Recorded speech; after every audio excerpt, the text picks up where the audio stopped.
अस्सलाम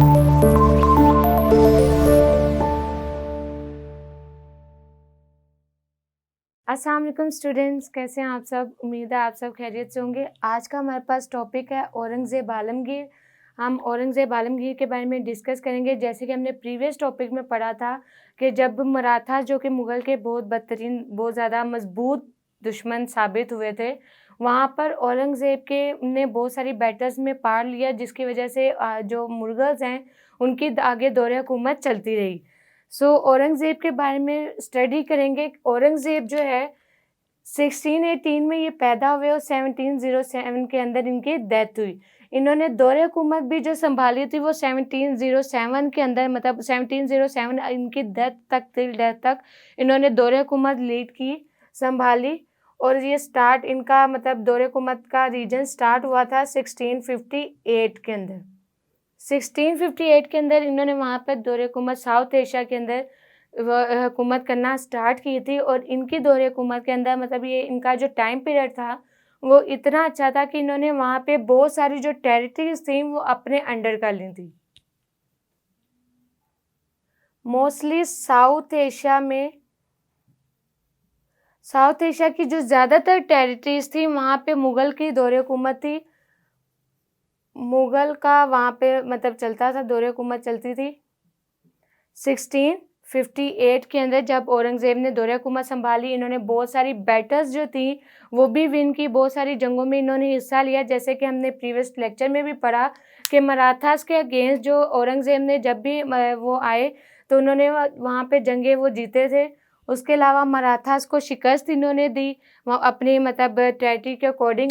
औरंगज़ेब ने अपनी, इनकी जो बेसिक लर्निंग थी, इनकी एजुकेशन, वो इन्होंने स्कॉलर्स के अंडर अपनी सीखी थी।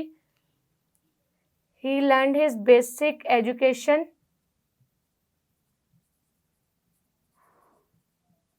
जिनकी बेसिक एजुकेशन थी वो अंडर स्कॉलर्स, मतलब स्कॉलर्स के अंदर रहते हुए इन्होंने अपनी बेसिक एजुकेशन ली। और उसके अलावा वहाँ पे इन्होंने अरेबिक, पर्शियन, तुर्किश और इंडियन लैंग्वेज इनको आती थी। इंडियन लैंग्वेज, ये तमाम वो लैंग्वेजेस हैं जो कि इन्होंने सीखी थी वहाँ पर। उसके अलावा इनको आर्ट ऑफ वार के तौर पे भी जाना जाता था। और आर्किटेक्चर में इनको, मतलब बहुत ज़्यादा शौक था आर्किटेक्चर का, डिफरेंट चीज़ें बनवाने का। जैसे कि मोती मस्जिद होगी, बादशाही मस्जिद, वो भी औरंगज़ेब ने बिल्ड करवाई थी।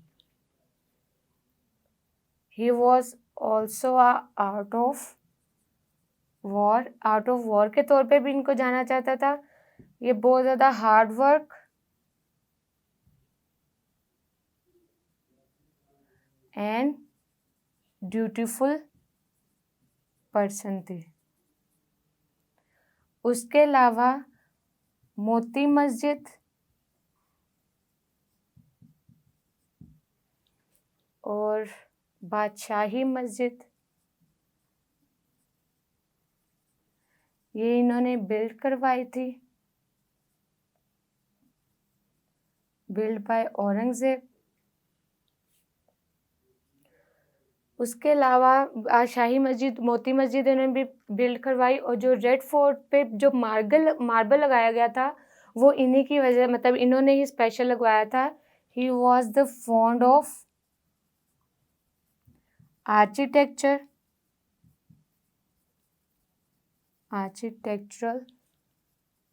वर्क,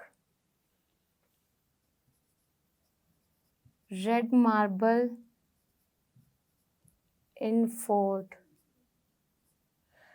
में, रेड फोर्ट के अंदर जो स्पेशल मार्बल लगाया गया था वो भी औरंगज़ेब के कहने पे लगाया गया था।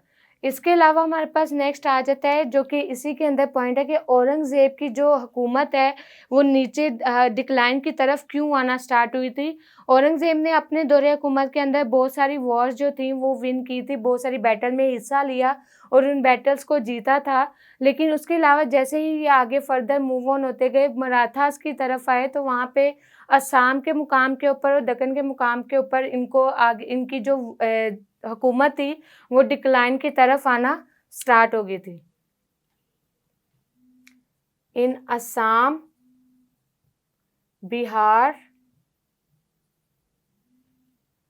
एंड उच्च, जब इन्होंने ये